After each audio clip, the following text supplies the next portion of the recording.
Hi, my name is Thanuja Mallikarachchi and I'm a lecturer in data science and informatics in the Department of Applied Computing and Engineering at Cardiff Metropolitan University's School of Technologies. My main research interest is related to video coding, multimedia processing and communication. Video coding or video compression is a very dynamic area with a huge potential for innovation.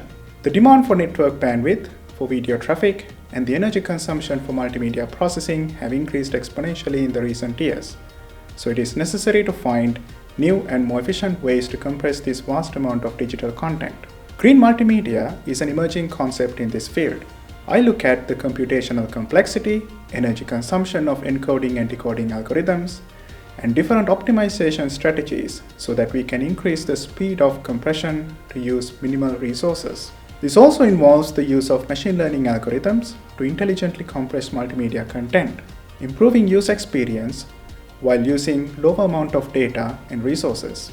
As a lecturer, I try to incorporate some of the datasets, case studies, and use cases from the current research problems that I'm working on into what I teach.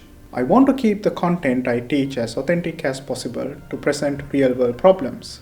By doing so, I want to generate an interest among students in computer vision, image and video processing so that they too can explore and enjoy this research field, pursue a career, and make an impactful contribution to the community.